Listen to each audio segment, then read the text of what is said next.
Bueno, veo pocos asistentes todavía, pero vamos a empezar si les parece bien.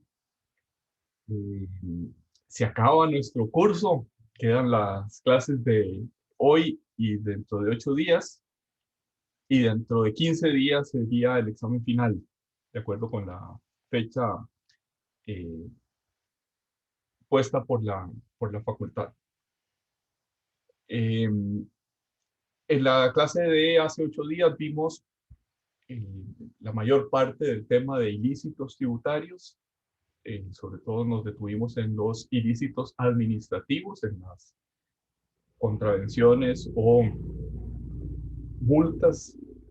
Vimos también el cierre de negocios y vimos un tema muy importante que es el bien jurídico tutelado, que permea toda esta categoría de ilícitos tributarios, tanto en la parte administrativa como en la parte penal. El día de hoy vamos a ver, eh, siquiera muy someramente, los delitos tributarios, aunque vamos a hablar de todos los que aparecen en el Código de Normas y Procedimientos Tributarios. Nos detendremos por el principal de ellos, que es el delito de fraude, de defraudación a la hacienda pública. Y terminado este tema de delitos tributarios, como les digo muy someramente, en otras universidades hay posgrados enteros sobre el tema de ilícitos tributarios, de delito penal tributario. Por ejemplo, una exalumna de la facultad que se llama Karen Villalobos está haciendo su tesis doctoral sobre ilícitos tributarios y sacó un posgrado en la Universidad de Buenos Aires solo sobre este tema. Y nosotros pues hemos tenido la clase de hace 8 días y la clase de hoy. O sea, no pretendemos más que dar una noción, siquiera muy general, sobre esta materia.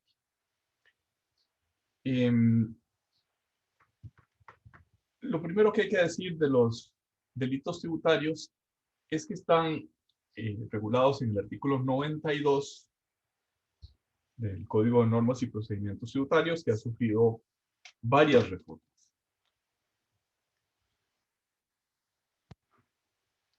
Este es el primer párrafo de ese artículo 92, el que por acción o omisión, primera afirmación importante, puede cometerse también por omisión. Por ejemplo, por no presentar la declaración que corresponde y en consecuencia no pagar el impuesto que corresponda al erario público. De fraude a la hacienda pública. Defraudar es traicionar la confianza, y en este caso es traicionar lo que le pertenece a la hacienda, no entregarle lo que le pertenece a la hacienda pública, con el propósito de obtener para sí o para un tercero un beneficio patrimonial. Quizás aquí poner el énfasis o el acento en que este delito es necesariamente un delito doloso, no puede cometerse culposamente. Debe hacerse con ese propósito de obtener un beneficio patrimonial. La defraudación a la hacienda pública no es idéntica a la mera no entrega del tributo que se le debiera a la hacienda pública.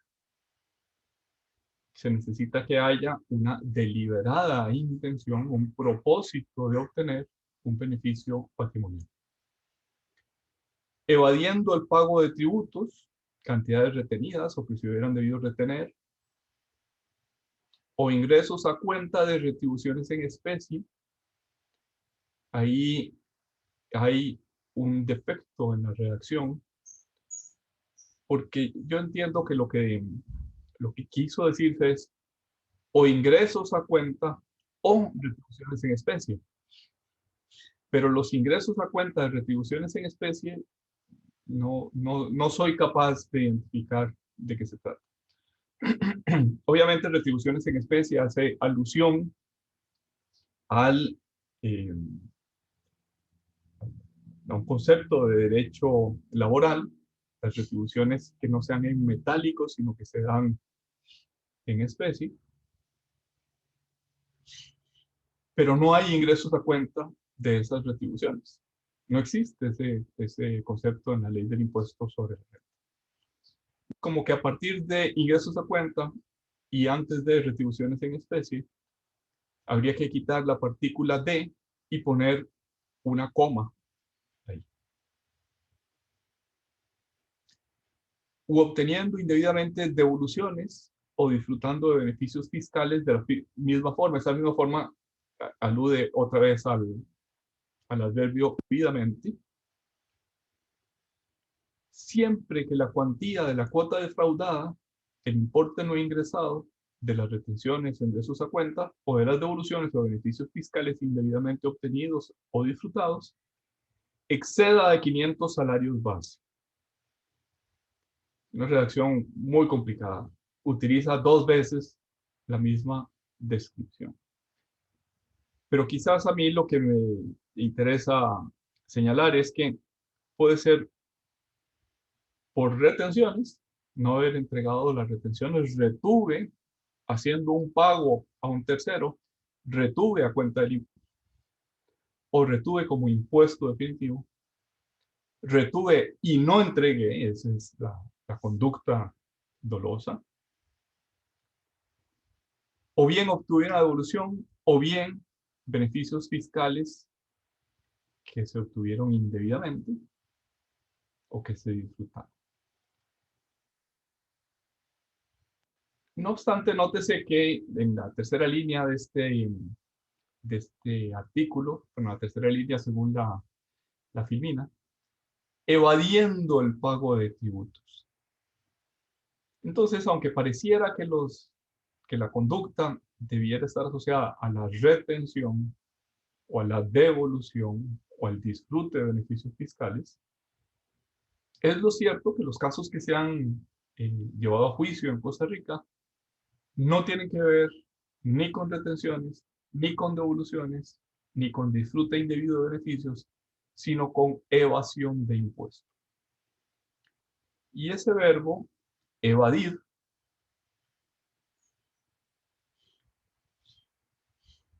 es distinto de eludir. Evadir es cuando tengo la obligación y no la cumplo. Me sustraigo del deber de cumplir esa obligación, pero no lo hago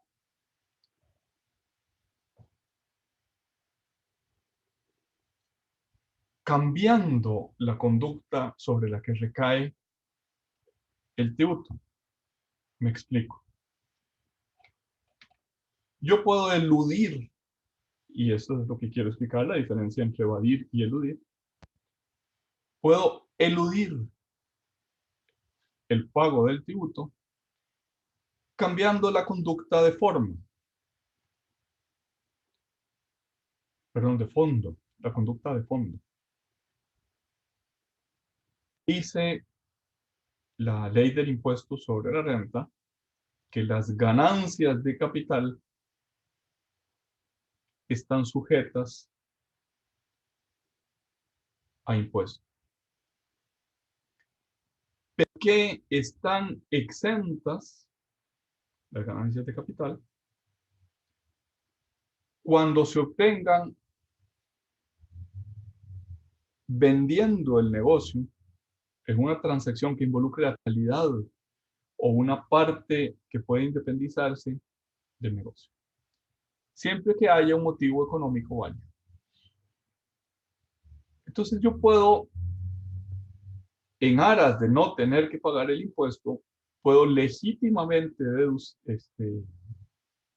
orientar mi conducta a que la venta tenga un motivo económico válido y a que la venta, aunque se obtenga una ganancia de capital, esté exenta porque sea de un negocio en marcha. Es posible cambiar la conducta de fondo para que la consecuencia jurídica prevista por el legislador impida el nacimiento de la obligación, o bien para que esa conducta no solo se impide el nacimiento de la obligación, sino que lo cumpla de una manera distinta, menos gravosa. Dicho en otras palabras, es posible hacer planificación fiscal. Nadie está obligado a pagar el máximo impuesto posible. Es legítimo tratar de minimizar, de disminuir el impuesto que se cause. Lo que no es legítimo es que, causado el impuesto, evada el pago. Que estando clara, habiendo surgido plenamente la obligación tributaria, incumpla su pago de manera deliberada para obtener un beneficio patrimonial.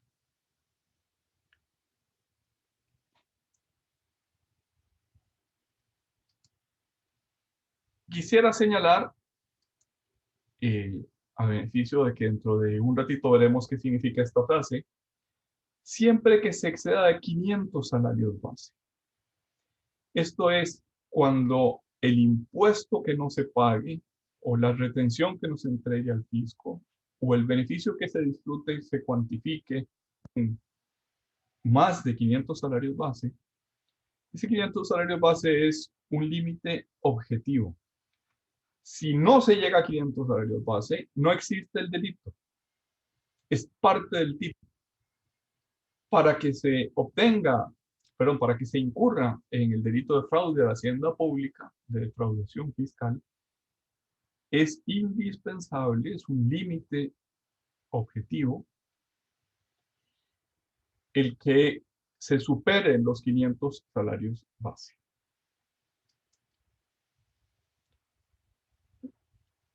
Continúa el mismo artículo 92. El monto, esos 500 salarios base, no incluye intereses, ni multas, ni recargos de carácter sancionado. Es solo el tributo.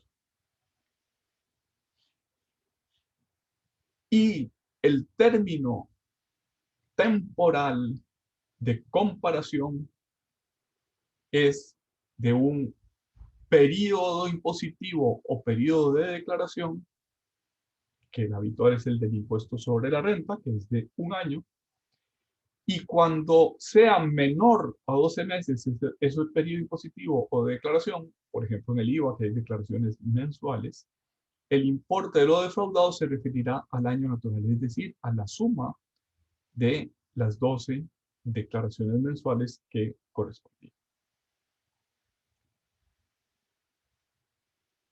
Noten pues, si el impuesto es periódico, si el elemento objetivo del hecho generador en su aspecto temporal involucra un periodo impositivo o un periodo de declaración, es lo defraudado a lo largo de 1 año.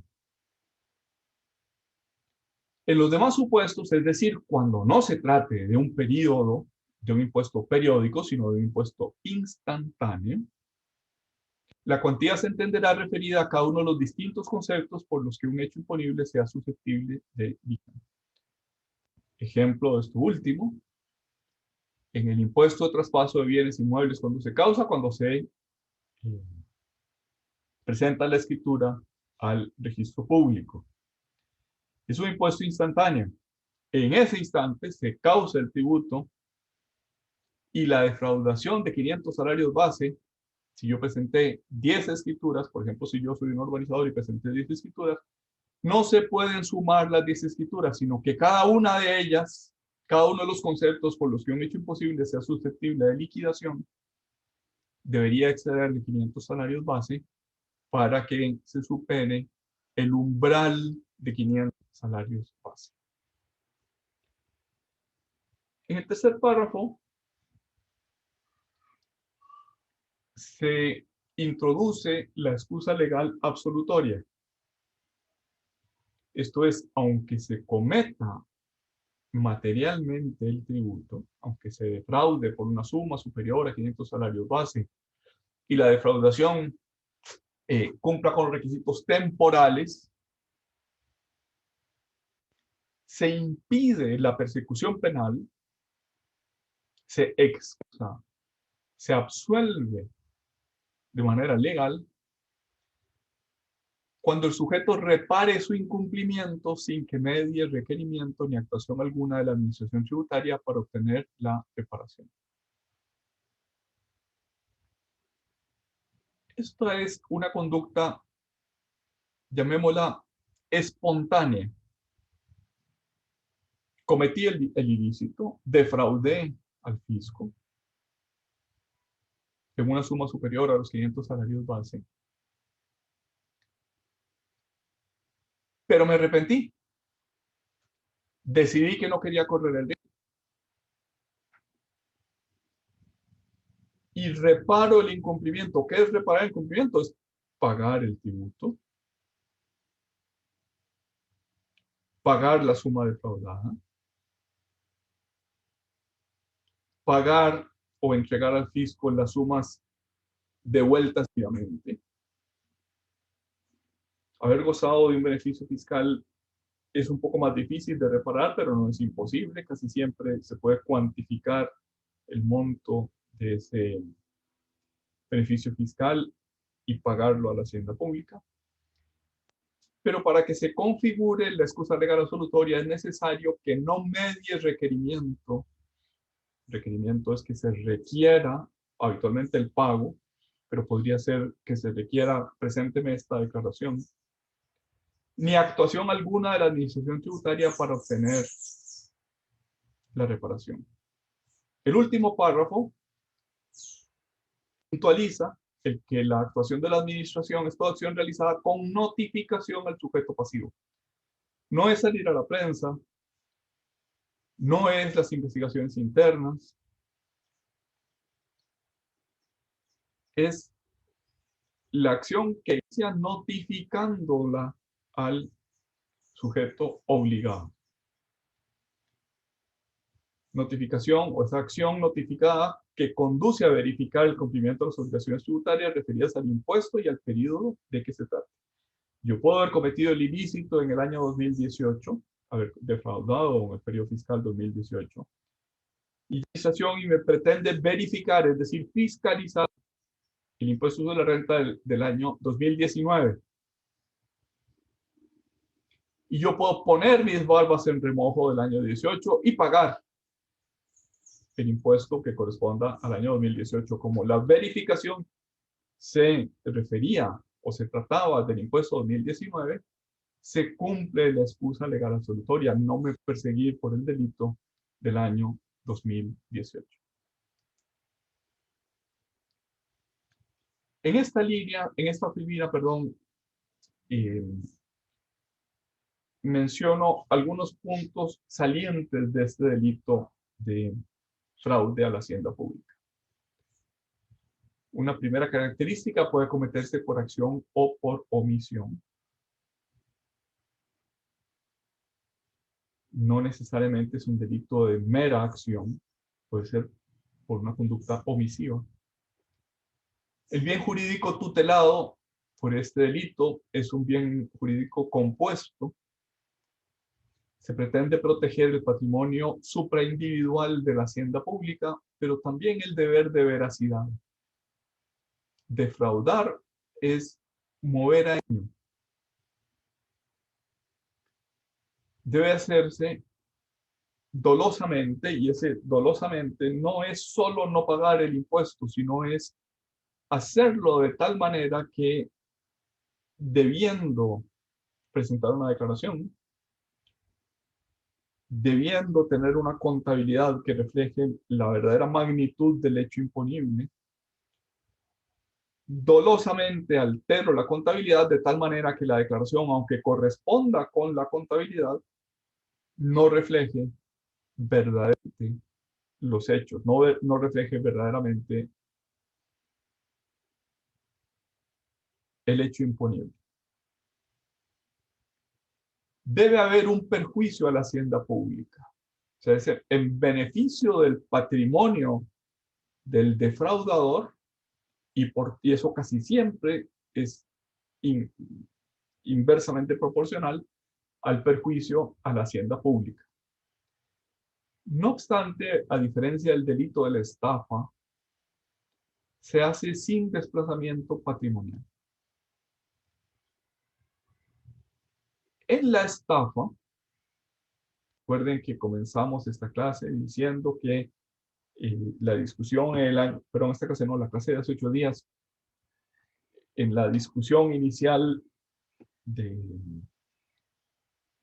del año 95 sobre los delitos tributarios, se decía, ¿cómo es posible que si se estafa el patrimonio individual, el patrimonio privado, haya un delito penado con pena privativa de libertad, pero si se defrauda, si se estafa a la hacienda pública, no exista pena privativa de libertad? Ese fue el argumento, el razonamiento que permitió la aprobación de los delitos fiscales que ya tienen 26 años de estar entre nosotros. Antes de eso solo había ilícitos administrativos. Pero en el delito de estafa, el estafador engaña al estafado para que este último, de manera voluntaria, entregue, desplace su patrimonio.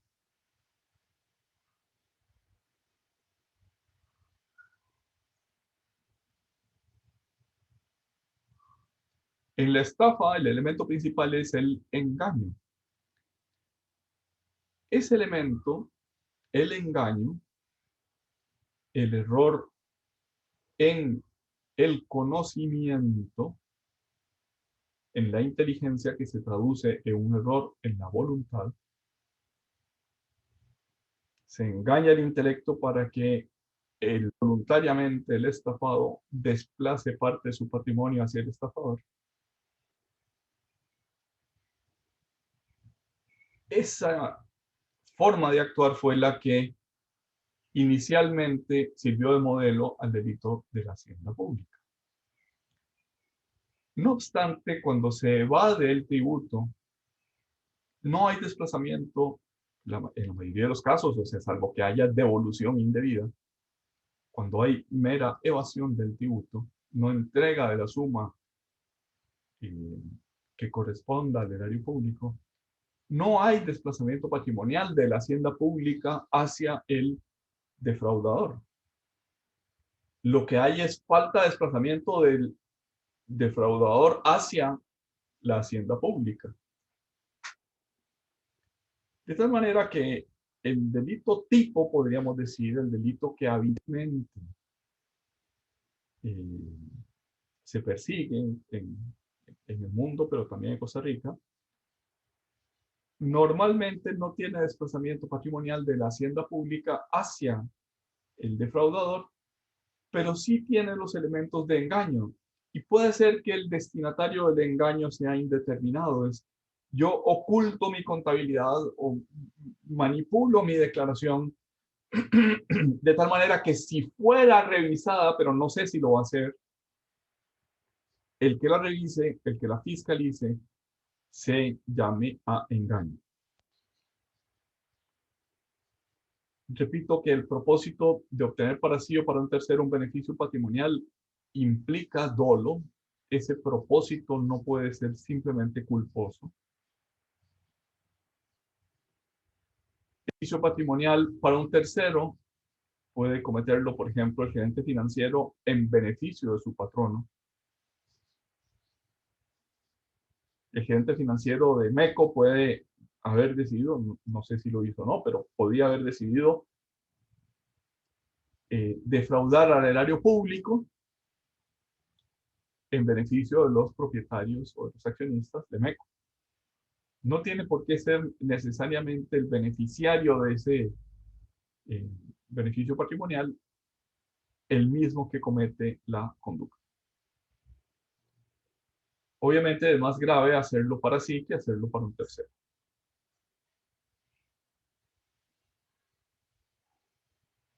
Los verbos utilizados, que en derecho penal siempre son importantes: evadir el pago de tributos, es decir, habiendo surgido la obligación de pagar un tributo propio, evado el pago.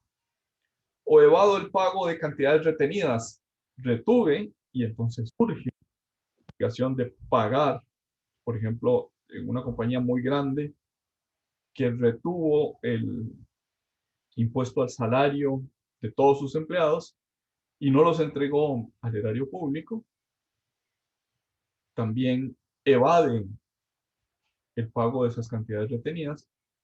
O de los ingresos a cuenta,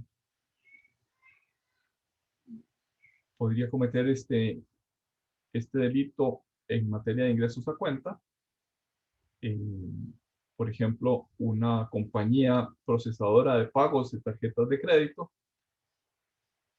que tuvo no a cuenta del impuesto, pero no pagando un impuesto definitivo, sino a cuenta de un impuesto por determinar, por ejemplo, el impuesto al valor agregado de una multitud, dijéramos, de restaurantes que superan los 500 salarios.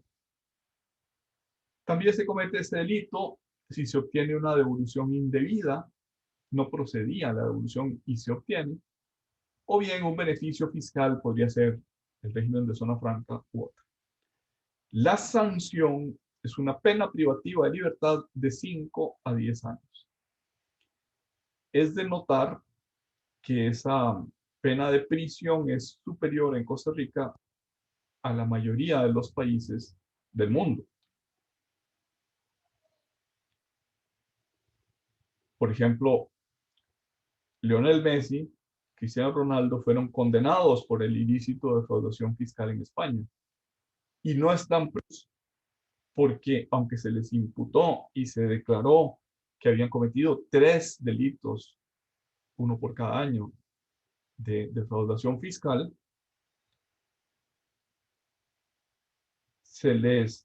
la pena de los 3 delitos llegaba a 6 años, 2 años por cada uno de los delitos cometidos. Y en consecuencia, no fueron a la cárcel, siguieron jugando fútbol. Lo mismo puede decirse de una tenista famosa en España, Arantxa Sánchez Vicario, que tampoco está en la cárcel. La pena privativa de libertad en Costa Rica tiene esos montos, 5 a 10 años, porque deliberadamente el legislador quiso que no pudieran ser objeto de medidas alternativas como la prisión domiciliaria, como la suspensión del proceso a prueba, etc. Si usáramos el estándar internacional, esas penas deberían ser mucho menores.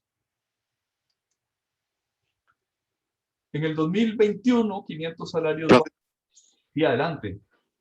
Sí, Pablo.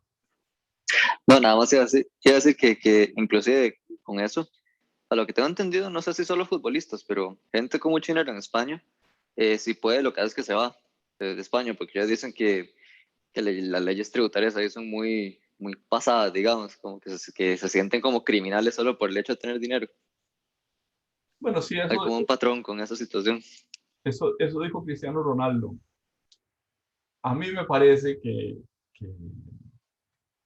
lo condenaron justamente, en ambos casos, los condenaron justamente, eh, precisamente por haber creado unas sociedades, en el caso de Cristiano Ronaldo, en la isla de Madeira, donde le cedían los derechos de imagen a esas sociedades, que los explotaba desde un paraíso fiscal, un lugar donde no había impuestos. Es decir, el Real Madrid, en lugar de pagarle a Cristiano Ronaldo los derechos de imagen, los pagaba a la sociedad de Cristiano Ronaldo en la isla de Madeira, donde no pagaba o pagaba una suma ínfima. ¿Dónde estaba el delito? En que la sociedad no hacía gestión alguna para manejar la imagen de Cristiano Ronaldo. en que era parte del contrato de Cristiano Ronaldo con el Real Madrid, el pago por los derechos de imagen. Cristiano Ronaldo, digamos, sin quererlo, quiero decir que es un influencer, pero tal vez no es la palabra, es un role model que influye en la conducta de muchísimas personas. Habrán visto seguramente el vídeo en la Eurocopa donde aparta unas Coca-Colas, podríamos decir, con desprecio, que no aparezcan en la misma imagen en la que aparece Cristiano Ronaldo, y que eso hizo bajar el precio de la cola en los mercados de valores. Bueno, la compañía Coca-Cola en el mercado de valores. O sea, así importante es la imagen de Cristiano Ronaldo, y por eso un club como el Real Madrid le pagaba una suma. Pero no se vale que si los derechos de imagen forman parte del contrato, que se los ceda a una sociedad de papel, a una sociedad cuya única condición, cuya única razón de ser es pagar menos impuestos. Eso es evadir. Cristiano creía, y ahí, en eso no tengo por qué dudar, Cristiano creía que estaba cumpliendo bien con sus gestos y que, perdonen el sabotaje de mi perrito a la clase, voy a cerrar la puerta para que tratar de que no se oiga tanto.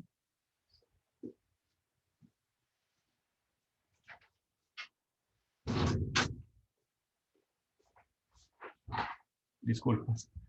Cristiano creía que estaba cumpliendo sus obligaciones. Pienso que sí. Esa estructura se hizo, me da la impresión, por unos asesores fiscales que no creyeron que los fueran a pescar. Los pescaron y se cometió el delito. Cuando Cristiano se fue, dolido de que en España se pagaban los impuestos, se fue a Italia, donde se pagan igual cantidad de impuestos, y en Italia ya no siguió usando su sociedad, este, que manejaba teóricamente o supuestamente los derechos de imagen de Cristiano Ronaldo. No, no sé si te respondí.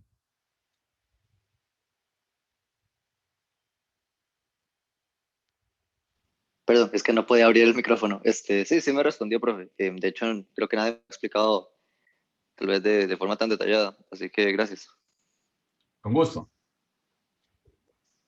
Subrayemos ahora que los 500 salarios base son una condición objetiva de punibilidad. Esto es, no existe el delito si no se superan los 500 salarios base. Y el salario base está, si no me acuerdo mal, en el 2021 en 462.000 colones. Es lo que gana un oficinista uno del Poder Judicial. 461.200 colones al mes, me parece que es la suma. 500 salarios base en el 2021 son 231 millones, equivalente a $372.000. Bueno, más o menos, es una equivalencia aproximada a un tipo de cambio de 620 colones por dólar. Desde que se aprobó, se ha ido aumentando en colones esa condición objetiva de punibilidad. O sea, esos 231.100.000 son más que la suma del año anterior, y eso es más que la suma anterior medida en colones. Pero curiosamente en dólares se ha ido disminuyendo.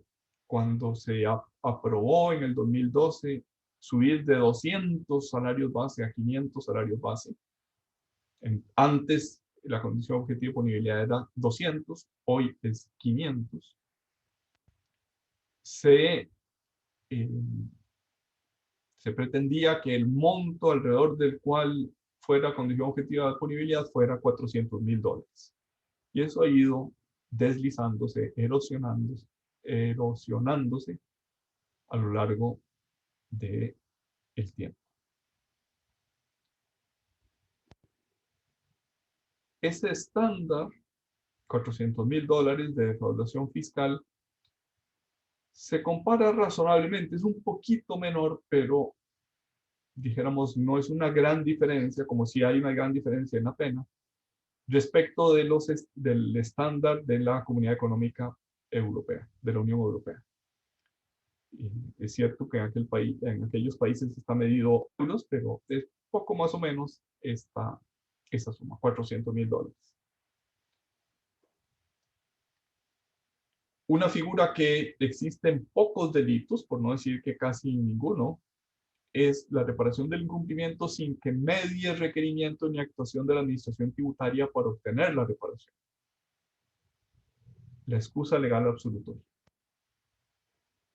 En alguna época era la excusa legal absolutoria, por ejemplo, en el caso de violación, casarse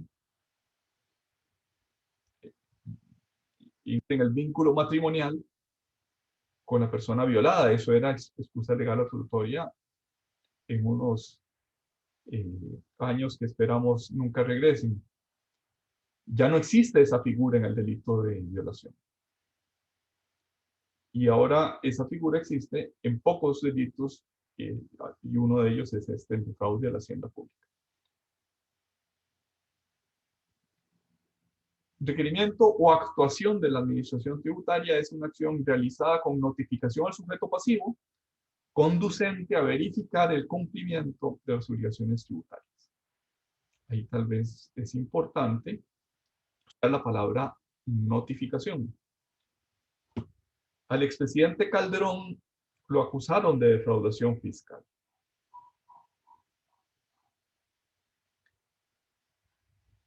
Estando él en la cárcel.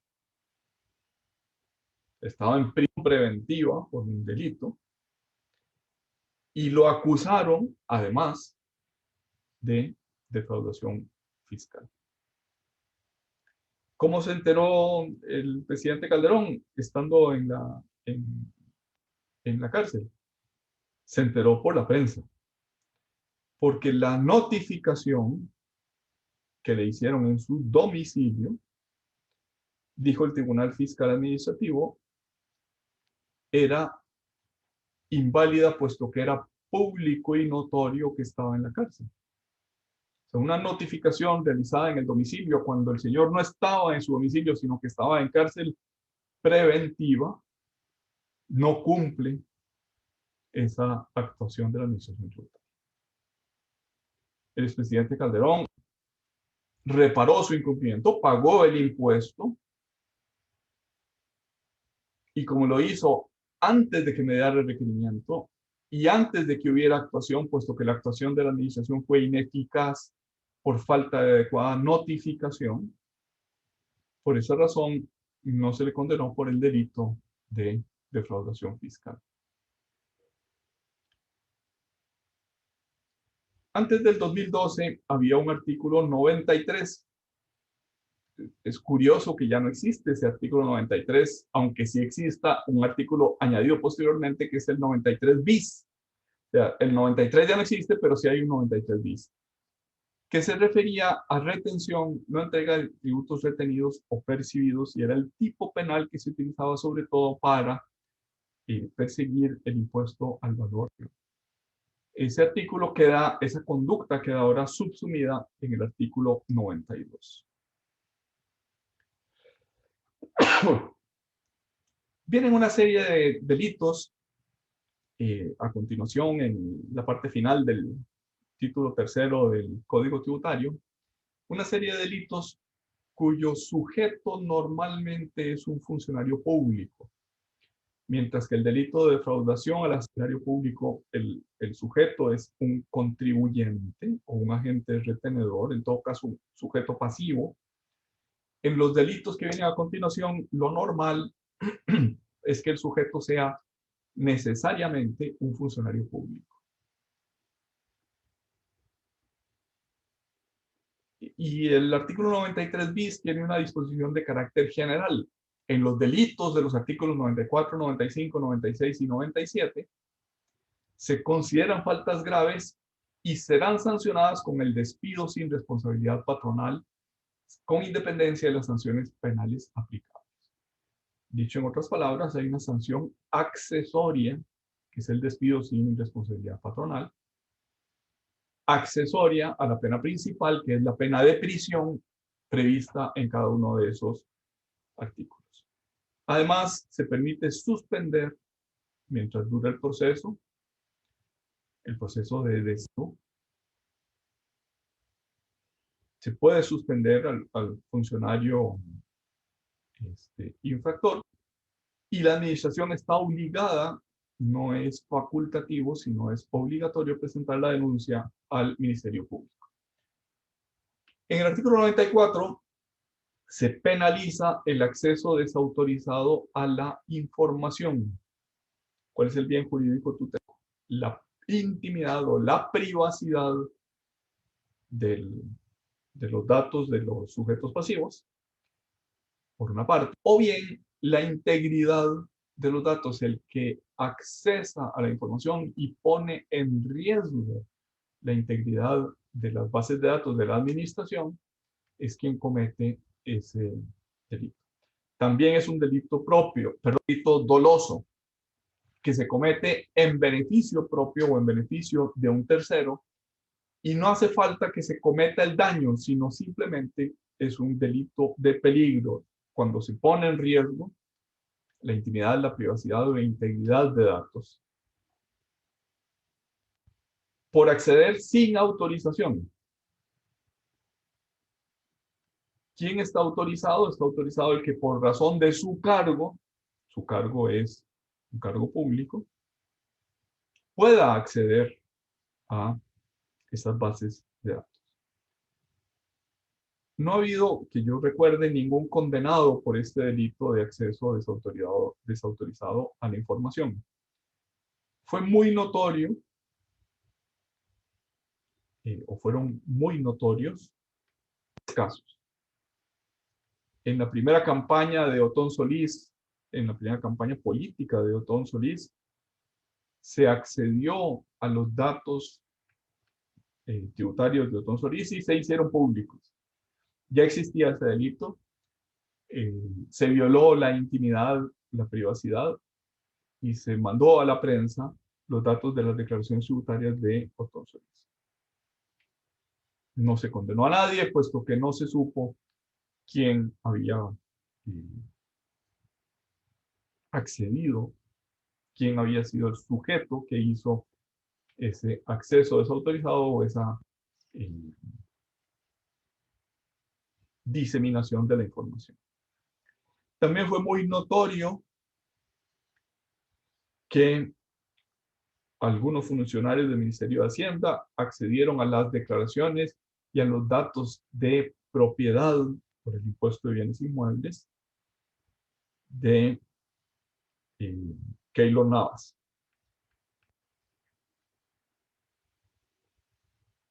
Yo diría que en este último caso de Keylor Navas fue sin dolo, fue simplemente por curiosos, por la curiosidad mató al gato, simplemente por ver qué bienes había y a quienes habían beneficiado Keylor con el dinero ganado en Europa, a quienes había beneficiado de sus familiares. Se accedió a los datos de Keylor y de sus familiares. Aunque había 14 personas que tenían acceso a esa información o que podían haber sido los que accedieron a esa información, pudo individualizarse quién de los 14 fue el que cometió el delito. Por tanto, no hubo acusación penal. Y el tercer caso, que también fue muy llamativo, fue el caso del exdirector general de tributación, don Francisco Villalobos, que había presentado una declaración tributaria y no la había pagado en su momento. Me parece que era por una suma. O sea, él antes de ser director había sido funcionario de Intel y después había tenido su propio despacho profesional. Y había presentado una declaración y había dejado de pagarla. Era por un monto irrisorio, no recuerdo ahorita la suma, pero era por un monto irrisorio. Y de manera bastante desleal, siendo el director de tributación, algunos funcionarios de la administración tributaria accedieron a esa información y la enviaron a la prensa. ¿Para qué? Para sacárselo de encima, para que, como esto sucedió, se viera obligado a renunciar.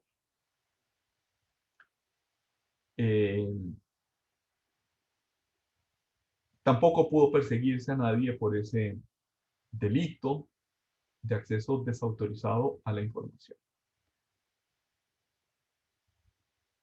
Junto a la conducta principal, el que accede en beneficio propio o de un tercero, existe también un delito para el instigador o para el que obligue o presione a una persona autorizada para acceder a la información en beneficio propio de un tercero, también con las mismas características: peligro o daño para la intimidad, privacidad o integridad de los datos.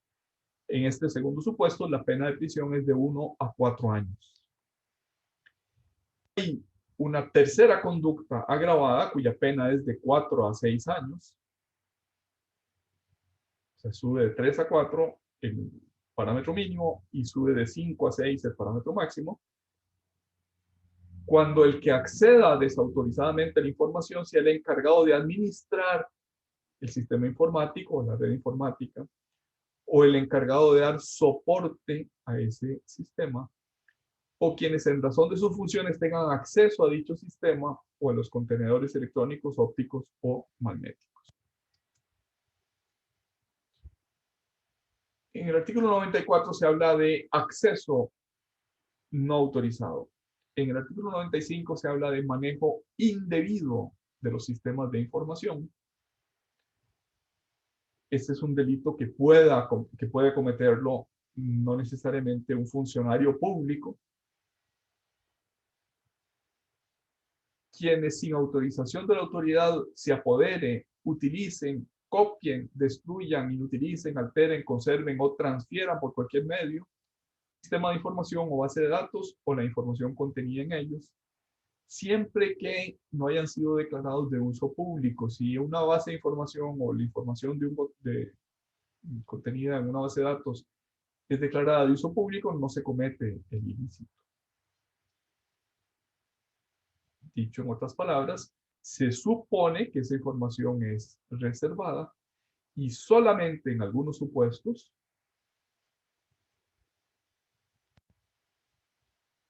se declara de uso público. Recientemente fue declarada de uso público mediante resolución no de la Administración Tributaria, pero sí de la Sala Constitucional, alguna información, por ejemplo, quiénes se habían acogido a la amnistía fiscal, cuánto habían pagado en los últimos 10 años de impuestos sobre la renta, quienes se acogieron a la amnistía fiscal. Eso fue información declarada de uso público. Hay una conducta agravada si la acción fue cometida con ánimo de lucro o si se hubieran obtenido beneficios económicos de esa conducta. En los artículos 96 y 97 se protege el código y la clave de acceso. Dijéramos, la llave por la que se accede a los sistemas informáticos.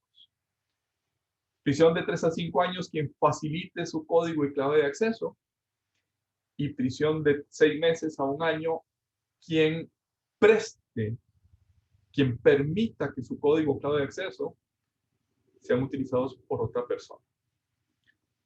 Parece que la diferencia entre los dos artículos es que en el primero hay una deliberada intención: facilitar, entregar fácilmente el código y clave de acceso, mientras que en el segundo lo que hay es una conducta pasiva, quien permita que otro use su código o clave de acceso. En todo caso, pareciera que facilitar y prestar la clave vienen a ser conductas, si no idénticas, sí muy similares, que no parecen justificar la diferencia de sanción. En los artículos 98 y 98 bis hay un delito muy curioso: responsabilidad penal del funcionario por acción u omisión dolosa en el primer caso, y en 98 bis, responsabilidad penal del funcionario por acción u omisión culposa. En el primer caso se requiere dolo, en el segundo caso basta la culpa. La pena de prisión en el primer caso, con dolo, 3 a 10 años, más inhabilitación de 10 a 15 años.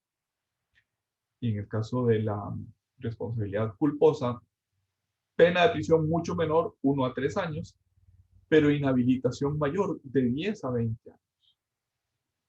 No se entiende por qué, si la culpa es menos grave que el dolo, la inhabilitación en el caso de culpa sea mayor. Es como decir, eh, no lo hizo por malo, sino por menso, entonces lo inhabilito por más tiempo. Es más dañino que el funcionario público sea tonto que malo.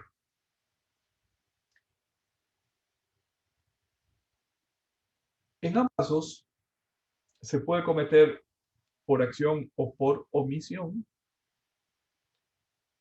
y la conducta es colaborar o facilitar en el incumplimiento de una obligación tributaria. Siendo funcionario, colaboro o facilito el incumplimiento de una obligación tributaria de un sujeto pasivo, normalmente no de una obligación propia, sino de un sujeto pasivo. En el supuesto doloso se incluye la observancia de deberes formales, mientras que en el supuesto culposo no se habla de deberes formales.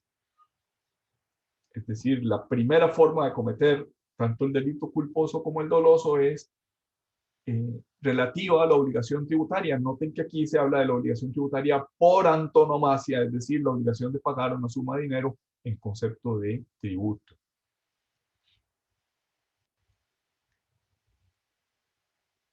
En el primer caso de la omisión dolosa, también se incluye la conducta de eludir la investigación sobre el incumplimiento de la evasión o sustraerse a las consecuencias de esa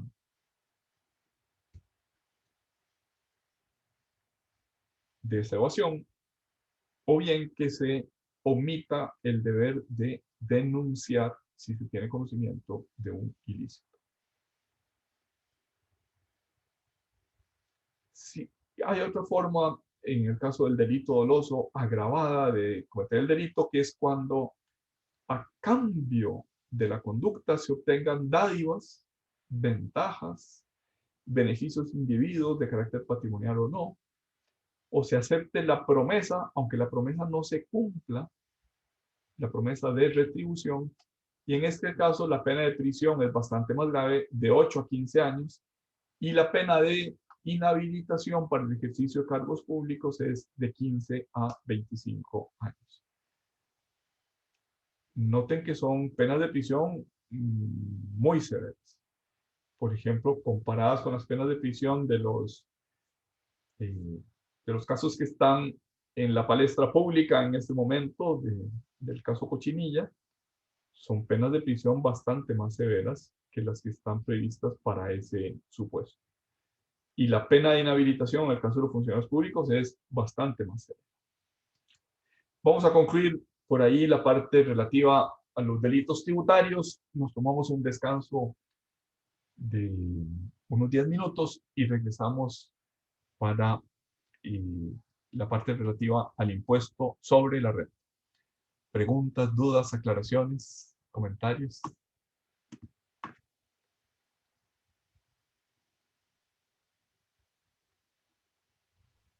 Todo claro, profe. Bueno, gracias.